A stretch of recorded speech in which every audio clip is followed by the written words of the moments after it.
Assalamu alaikum, everybody, and welcome to our bi-weekly um, circle. Inshallah, today we will be talking about the Qatar World Cup and some observations that we can take from this as an ummah and what lessons we can take from it. Inshallah, we'll try to keep it like a 30-minute, 20-minute session, a quick session, and inshallah, we can have open discussion. So please share what your thoughts about how things have progressed, how things have panned out. It'll be very nice to hear from everyone. Obviously, no one could have missed the reporting about the Qatar World Cup. There was so much mentioned, which caught the eye of so many people. And everyone felt, not everyone, but there's a mass feeling of blatant hypocrisy. A lot of things were highlighted, like LGBT, migrant workers, how they were treated, the values of the society, the big debate about alcohol. Will the fans have alcohol to drink? Some commentators were even saying, how can you have a World Cup here when women need to have someone to travel with them? He's talking about the idea of a mahram. Now, subhanAllah, so they were attacking so many things. And the hypocrisy of it was even highlighted by Muslims, non-Muslims, by a wider society. People talked about, how come all these years you talked about no politics in sport? So when people were waving Palestine flags in a Celtic Champions League match, as I believe UEFA gave Celtic a fine. I don't know if you remember the cricketer Moeen Ali. He had a wristband with just a Palestine flag. He received a telling off. We have historically in the UK, you've heard all these voices about follow the rules of your country. Follow the rules of the country that you're in. If you don't like it, go back home. And now suddenly when they go into Qatar, they're saying, oh, we're not happy with your rules. We don't even know you should have a World Cup because we don't like your rules. You should be more like us. The irony of that is crazy. And the irony that they happily had Winter Olympics and football in Russia and China, places which have committed genocide, have committed, they're currently in actual war. But people never raised some of these topics. So the hypocrisy was quite clear. Everybody saw it. And also the hypocrisy that now people are talking about it, but for years, people have been taking Qatar's money. And now they pretend to have ethics now. So Qatar provides like 9% of gas to the UK. Even Qatar gave like a 2 million donation to the current King of England, to one of his charities. No issue of ethics then. They had a £5 billion deal with BAE Systems, including 24 fighter jets, which were made in Lancashire. No issue of ethics there. And Qatar, as a country, has bought so many landmark buildings in the UK: Canary Wharf, Harrods, the Shard, the Claridge Hotel, and it has shareholdings in Barclays, Sainsbury's, Severn Trent. Almost 40 billion has been invested by Qatar into the UK. But when it comes to the money, nobody debated, oh, what are the ethics? What are the ethics? What are the ethics? What are the values? They're different. Nobody debated this. But now, in the public arena, people are openly debating this and acting as though they are altruistic and needing to highlight this. But this is not the topic of today's discussion. This is something we all expected. There is no shock value in any of this amongst anyone in this ummah. It doesn't bring shock to anyone. So today I'm thinking about discussing a few things that came to my mind. Firstly, we can discuss why the attack. Then we can discuss about, is there an end to any of this? Will these people ever be happy with us? And then the final topic I want to raise after a Q&A is, how should we view Qatar in all of this? So the first topic of why. Some people I've heard my friends talking, and they talked about, the world is just jealous of Qatar because they're the first Muslim country to host the World Cup, and people are jealous. People are saying they're jealous of Qatar's wealth, how much money they have. Now, I'm not really convinced by these type of arguments.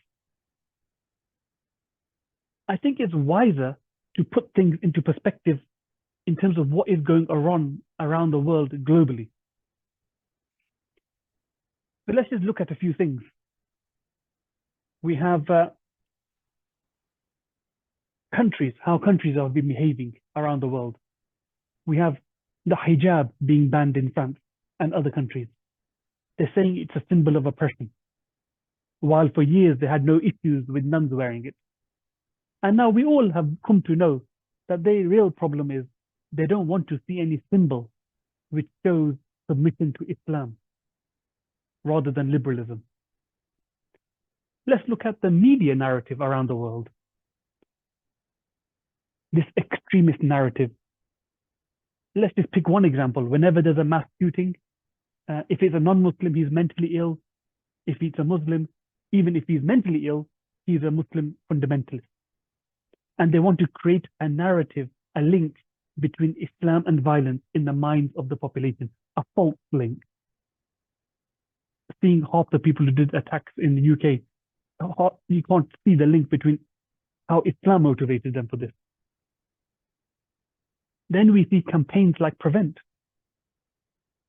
Prevent openly says, we want to stop violence by stopping extremism, and extremism is caused by certain ideas, so we need to change the ideas in the Muslim community. And a big topic that's raised is the values in the Muslim community. This fake idea, just as a means to change the values in the Islamic community, in the Muslim community. And then we're seeing populist politics now, who openly attack Islam in election time. For example, there was open support for the cartoons which belittles Muhammad sallallahu alaihi wasallam. And they said we need to protect freedom of speech, despite many rules preventing other people being ridiculed in this manner. They didn't care about freedom then. So the reason why I'm giving this global picture is this Qatar's attack, it has to be placed within that framework. Even if we don't look at it that deeply, let's just look at it from the basic symptom that we all have, the basic feelings that we have. We all know there are certain issues which we can discuss openly and certain issues that we keep quiet about. We all know that. Why is it that certain issues we keep quiet about, like one ummah, Sharia, we keep quiet about them? Why do we blacklist ourselves? Is because an environment has been created. This environment didn't create itself out of nowhere. It's been going on for years through all the means I've mentioned. And this is why I feel the attack on certain aspects about the Qatar World Cup are just in line with this trajectory of attacks on Islam. So this is not really an attack on Qatar. This is an opportunity, another opportunity to attack Islamic values. So they attack this idea, you can't drink alcohol there. We might need to dress modestly. Women might need to travel with a mahram in that country. We can't have a World Cup there. And then they talk about LGBT. Now, these are all issues which the real issue they're trying to do is attack Islamic values and raise them into the discussion. And this World Cup is just an opportunity for them to do this. So I feel this attack that we see all over the media has nothing to do with Qatar. Or the World Cup is just another opportunity. That's how my take on it. Now, the question is now, okay, in terms of why the attack, obviously that's when we all understand this, that their aim would always be to make Islam into a religion like Christianity, has no say in how world affairs are managed. But we all know that Islam has a much greater role to play than just personal relationship with God. We have much more to offer the world. But this offering is what is being stigmatized. And with carrot and stick approach, they're trying to prevent people talk about these things. So this is something we accept that has been happening. Now, this nicely leads on to the next discussion before I open up for discussion. It leads to the next discussion about, will they ever be happy? Will the people who keep attacking Muslims and Islam, will they ever be happy? Will they ever stop? We see people who completely compromise everything, but still they get attacked. So Qatar government, there's nothing, overtly religious about the organization of Qatar, but still they were attacked. Obviously, we know using it to attack Islam, but nobody is safe until you lose everything. And subhanAllah, there's an ayah of Quran that even Allah explains in the Quran that they will never be happy with you until you leave your deen and join their deen in essence.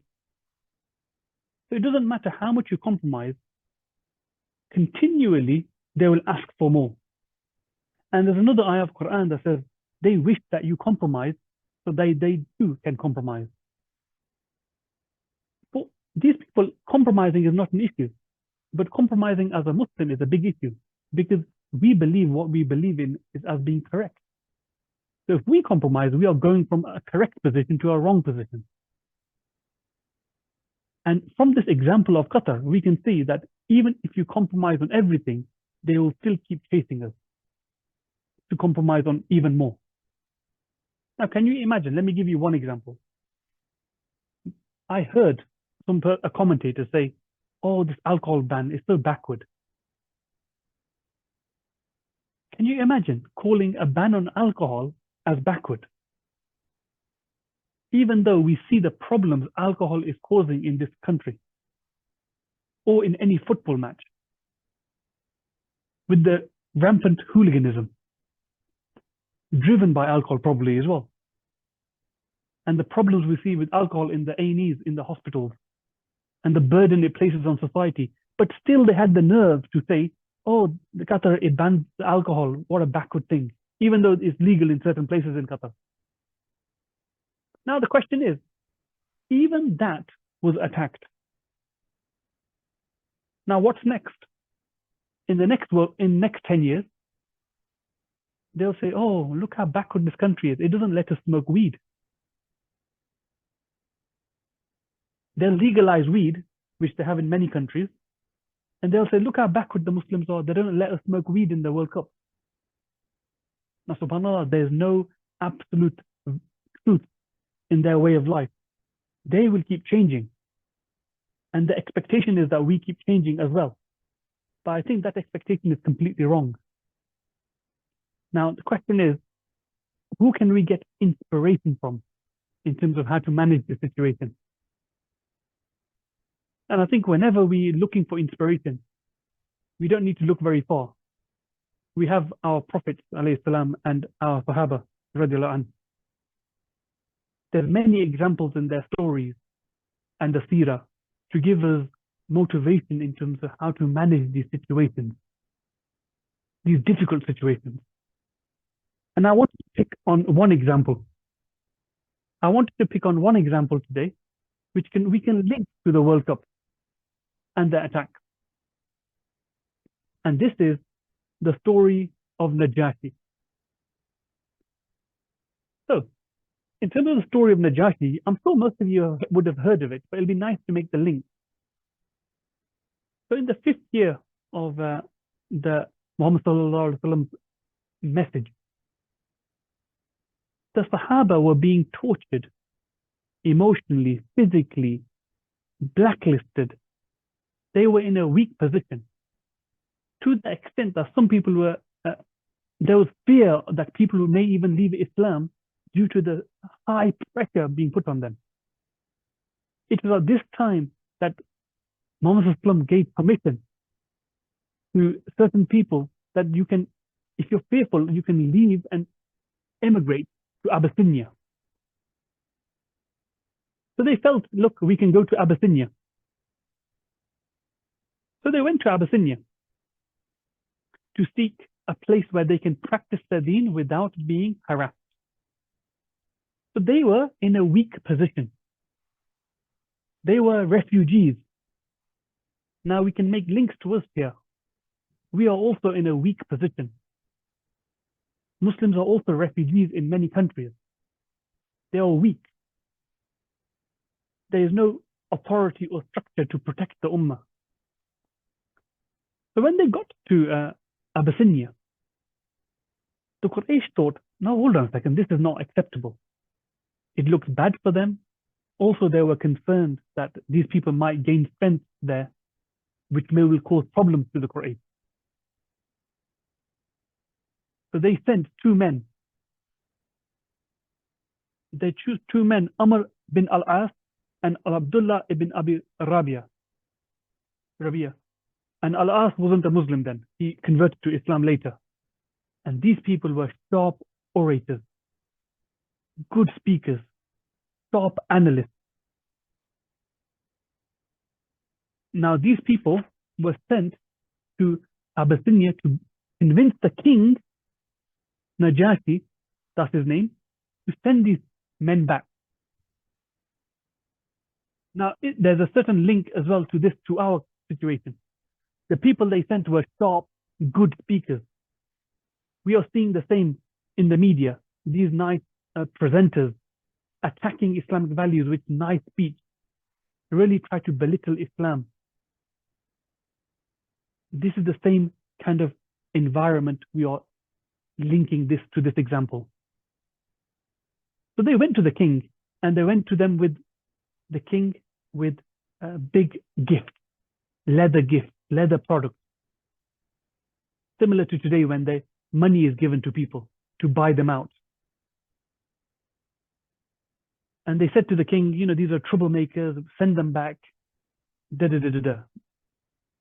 subhanAllah, the king was a sincere king. He said, let me hear them out. Bring them to the court.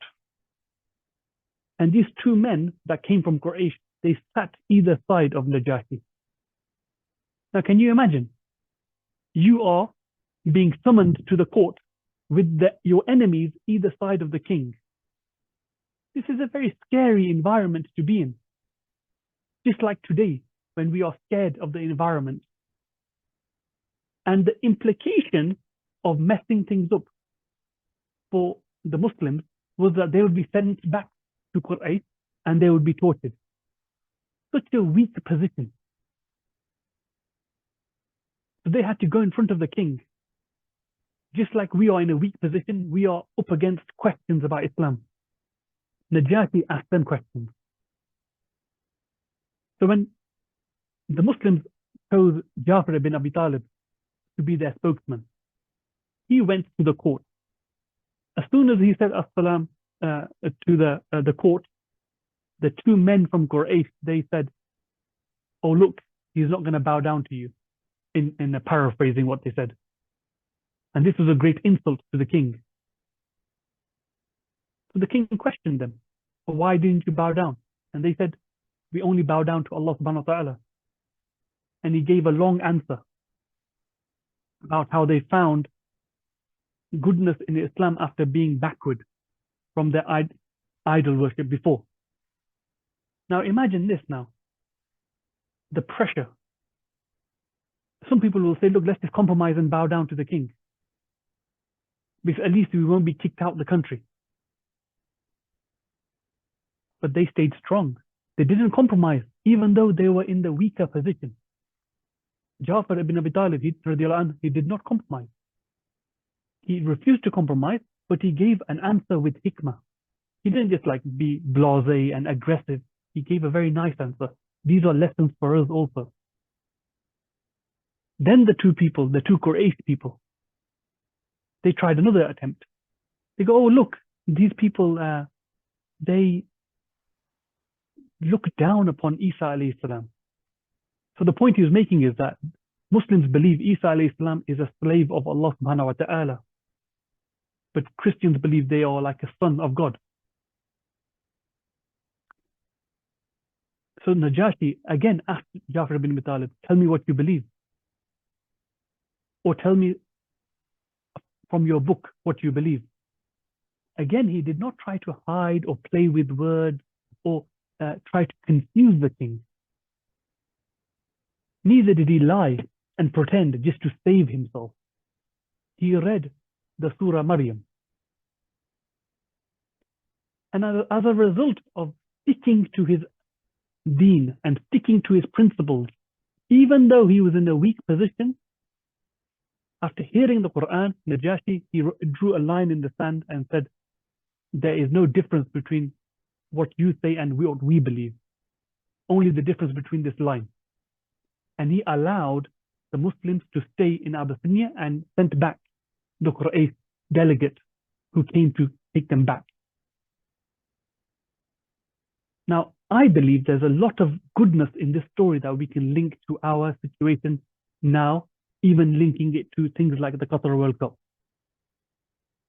People are questioning and belittling Islamic values like alcohol, like social relationships, like how Islam treats men and women. Now we can either try to play with words and confuse the situation. We can lie because we feel we are in a weak position.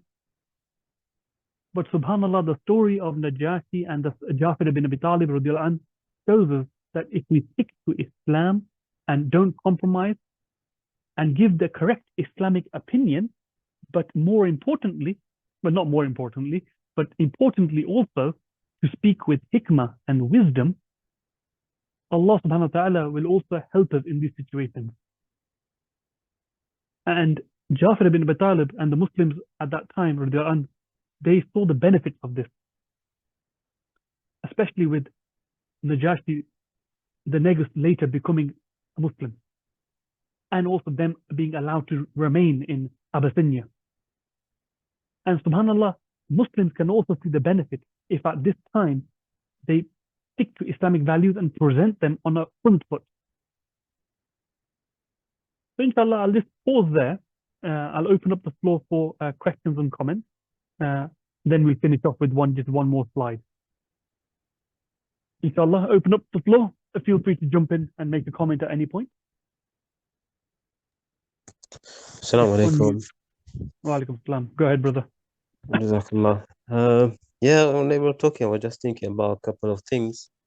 One is about the importance of, talking about Qatar, the World Cup, and linking it to our deen. I was just at my uncle's house, and I think France and Denmark were playing. And, we were watching the match, and I was thinking, I can't leave his house without, doing some dawah, right? We can't just watch the match and not link it to our deen. So many of us, we don't know, for example, that, Qatar is an Islamic. Yeah, there are Muslims over there, but the problems that are linked with Qatar is not about the people; it's about the rulers, right? So, for instance, in Qatar, there is an military base in Al Udeid, and in that base, also the United States of America's military air base is hosted, one of probably the largest in the world. And also the Royal Air Force, which is basically UK's Air Force, is hosted there.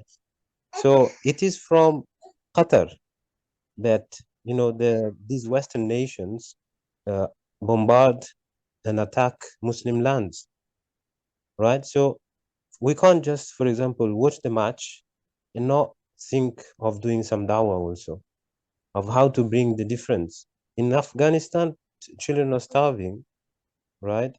And how much would you need to solve the problem in Afghanistan? 1 billion, $2 billion.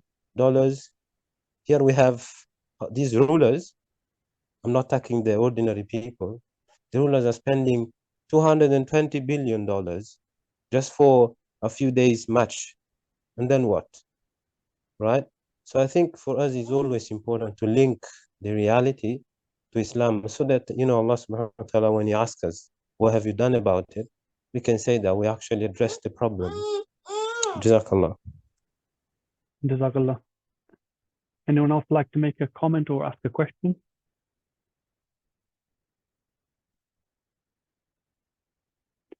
I mean, while you're thinking about it, I think one thing that's come to my mind is this idea of compromising and keep losing a bit of Islam each time they attack us is not really an acceptable way to move forward. And, sticking to our own identity is actually what the world needs right now. We have so many problems in the world, socially, economically, cost of living, food crisis around the world, how the humanity decides right and wrong, ethics. Islam has something to offer. We don't need to keep losing Islam. We need to actually stick to Islam so we offer something to the world. Yes, it's a difficult task. I agree. But it's something that we need to do. Keep compromising will lead us to nowhere. Anyone else like to make a comment?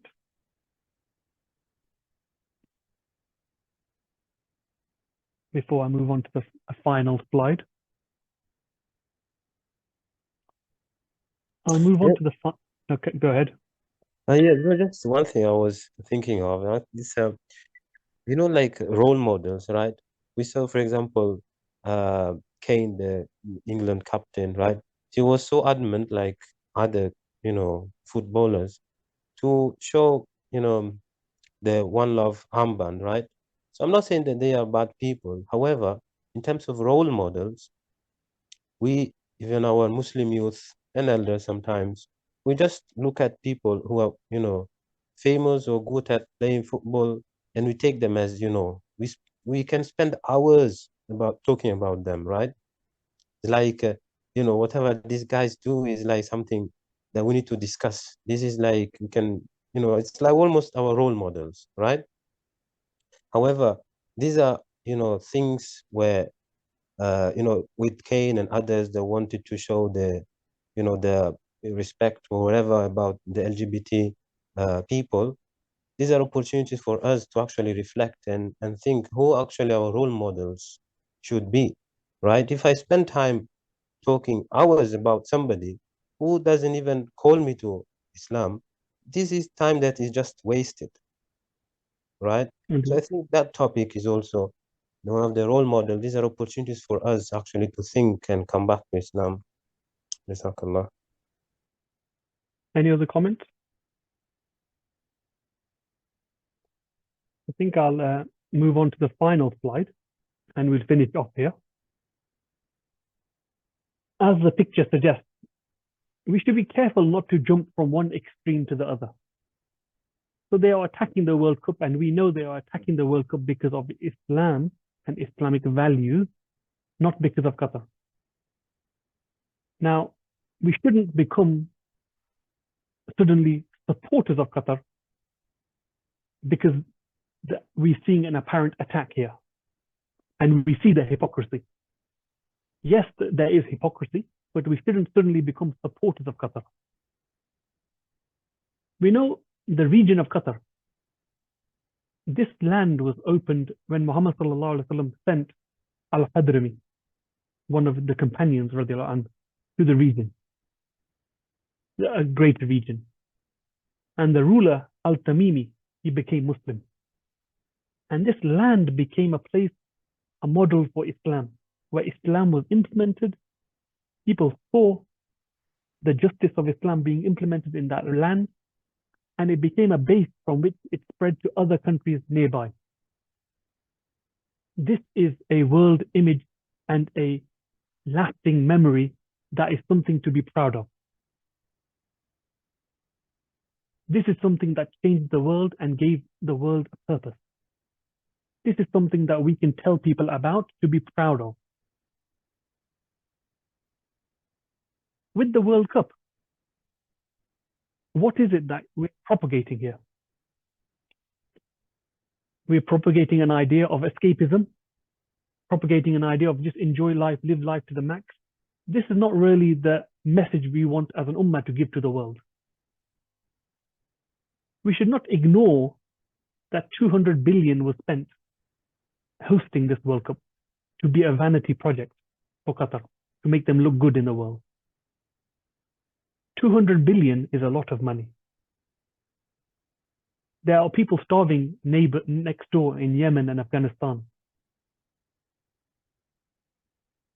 Construction workers who built the stadiums, we've seen many reports of thousands dying as a result of working in the heat, despite us knowing that a drop of Muslim blood is worth more than the Kaaba and its surroundings. So we should not become too extreme. We cannot jump from highlighting the hypocrisy, but also supporting Qatar. We have to have the middle ground, and we have to be on the side of the haqq. So exposing the hypocrisy that we see in the media, but also highlighting the excesses and the failures of the Qatar government. Firstly, for not ruling by Islam, and secondly, for how they've managed the wealth of the ummah. Now, just to finish off, yes, sticking to Islam is difficult, but we don't really have much option. Like I mentioned, the world is looking for ways forward, how to solve its problems. So compromising on Islam is not what the world is looking for. The world is looking for an alternative to help them. And alhamdulillah, Muhammad ﷺ did his mission to give the world Islam, and it spread as a state. And subhanAllah, this is our work now, to present Islam as an alternative to fix problems around the world. Not to just be host for sport, be a sporting nation or a tourist nation. That's not our role as an ummah. And yes, there's many hadiths that talk about how holding on to Islam will be like holding on to hot coal in the end of times. And we can see holding on to Islam is difficult, but with difficulty comes a lot of reward. So being part of the dawah for Islam now, it is linked with a lot of reward. So alhamdulillah, that's a blessing in disguise. And one final hadith, there's a hadith that talks about how Islam came as something strange and it will return as something strange. Blessed is the stranger. So these people in the media who attack the World Cup, the values of the Muslims in Qatar, they are making Islam as something very strange and backward, to the point that even they're saying the ban on alcohol is a backward thing. So this is the time where Islam needs to return as a stranger. And the thing we need to aim for is to be part of the last bit of the hadith where blessed is the stranger. So we need to be part of the ambassadors of Islam to be part of this work. Because Qatar is not an ambassador to Islam. Neither are any of the Muslim countries. We don't have a country which is an ambassador for Islam. So as individuals, we need to take on this role. Inshallah, I would ask if there's any other questions, feel free to ask. Any other comments, feel free to jump in. I'll give a few more seconds for anyone else who wants to make a comment. If not, Assalamu alaikum. wa alaikum assalam. Yeah, just to emphasize the last point you made, that when we stand for the Islamic values of, if you have feelings of homosexuality, and you act upon it, that's a problem, acting, right? And so when you stand for this value, this idea, we are doing dawah for Islam, not for Qatar, right? Whenever we see like in the social media, Qatari people, right, refusing to even talk to Israeli journalists, right? We are happy about it because of Islam, not for Qatar, right? So at the same time, when we see that Qatar has spent so much money for just its own economical gains and so on, we criticize Qatar for Islam. So I think that link has to always be there, that we do things for Islam, not for any country. Because if we do Jazakallah. for that country, then maybe there will be things where actually will work against us, where we'll end up not being able to support that country. Jazakallah. Brother Nawaz, you have your hand up. Go ahead. Unmute yourself. Yes, sir. Assalamu alaikum warahmatullahi wabarakatuh. Just a point to make, just in the best interest of everyone here, including myself, is that in Islam, the aura for a man is to cover his navel right up to their knees. And in football, we know that the aura is seen. And even for men to see other men's aura is not permitted. So when we're watching sports like football, we have to be really careful about this, because we are answerable to Allah in the akhirah for our own actions. Although sport is a form of entertainment, but I think this aspect of the aura being exposed in any sports, leave alone football, in any sports, is something which we need to be mindful of. I just wanted to make that point across. Thank you. Any other comments? We are reaching towards the end of our time, but we're happy to take any other comments or questions. What I'll do is, please, Jazakallah everybody for attending. We like to keep these short and snappy so we can gain the most from it.